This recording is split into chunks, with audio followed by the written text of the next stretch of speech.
পারেন। সুপ্রিয় সুধীমণ্ডলী, আসসালামু আলাইকুম। গণপ্রজাতন্ত্রী বাংলাদেশ সরকারের মহামান্য রাষ্ট্রপতির স্ব-উদ্যোগে প্রবাসী কল্যাণ মন্ত্রণালয়ের আর্থিক সহযোগিতায় বাংলাদেশের শ্রেষ্ঠ রত্নগর্ভা মা এর পুরস্কার বিতরণী অনুষ্ঠানে এখন আপনাদের সামনে বক্তব্য রাখবেন সেই রত্নগর্ভা মা যার 5 ছেলে 3 যুক্তরাজ্য, কানাডা, অস্ট্রেলিয়া ও রাশিয়া সহ পৃথিবীর বিভিন্ন দেশে বাংলাদেশের নাম উজ্জ্বল করেছে। সুপ্রিয় সুধীবৃন্দ, আপনারা জেনে খুশি হবেন যে বাংলাদেশ সরকার এই মাকে পৃথিবীর শ্রেষ্ঠ রত্নগর্ভা মা এর উপাধিতে ভূষিত করার জন্য ইতিমধ্যে কাজ এগিয়ে নিয়ে যাচ্ছে।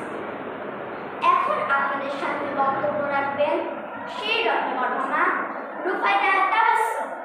Please come to the stage, Rufaida Tabassum.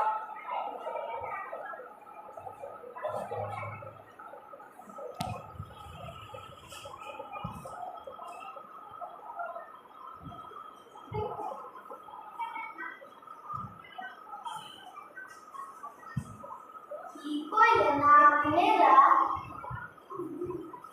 আমি আমার স্কুল পড়লে সুশিক্ষায় শিক্ষিত করছি। আমার বয়স আমি আপনাদের কথাবার্তা তো বুঝি, বোঝনেরও কাম নাই। কি লেখা আমার এখানে আনছেন আমি এটাও বলতে পারি। আমার যা আশা ছিল, আমার একটা সফলতা হইল না। অববাহের হাই স্কুলে পিয়নের চাকরি করব, যা বেতন পাইত তা দিয়া কোনোরকমে খাইয়া বাঁচি। যা বেতন পাইত তার থেকে আবার 50 টাকা করে কাইটে রাখত।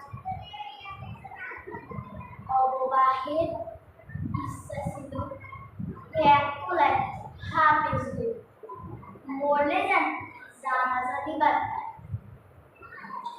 আরেক কোলায় ডাক্তার হইব, যান মানুষের সেবা করবার পারে, আর বাকি স্বল্পগুলায় স্কুল কলেজে মাস্টারি হোক। আমার বড় পোলাটায় যখন মেট্রিক পরীক্ষা দিব,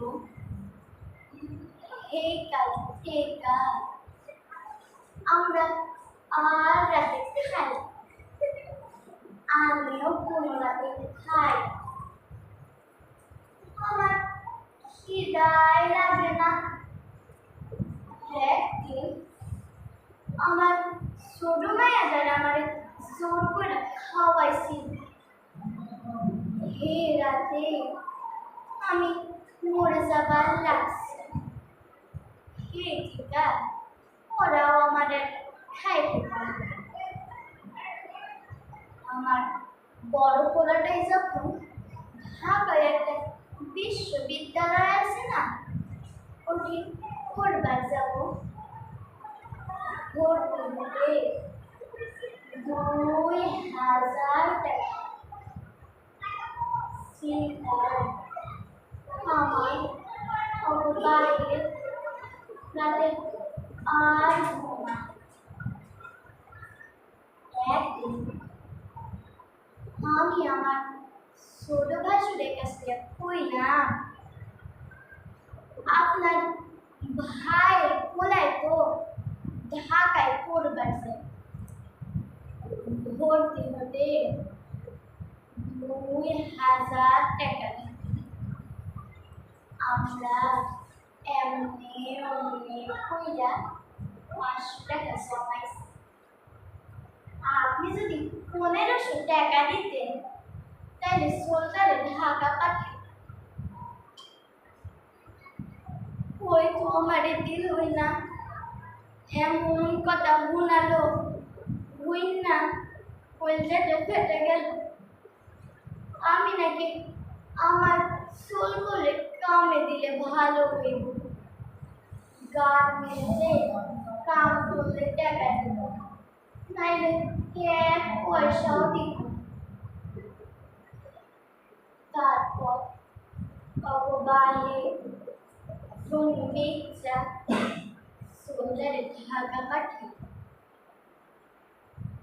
কিছুদিন পর অববাহে পেটে ব্যথা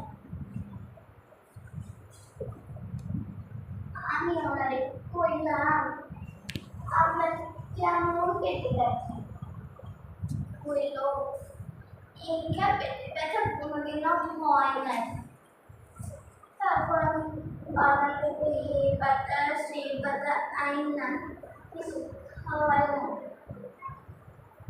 কোনো কিছুই হইল পৃথিবীর সকল বোঝা মরে দিয়া শৈলা গেল যাওয়ার সময় কইল না খেয়ে মরে গেল যে আমার সোনার টুকরাদের পড়ালেখা বন্ধ না হয় আর এই কথাটা পর্যায়ে আজ মোর এই বিপদ আস্তে আস্তে ওরা বড় হল মুখ ধুয়া প্রথমে ঢাকা তারপর বিদেশ চলে গেল আমার বিয়ে যাবার আমি বিয়েটা মাত্র চাইরা হানিয়ে যাইতাম আরে আমার ছোট মেয়েদের যাইতেছিলাম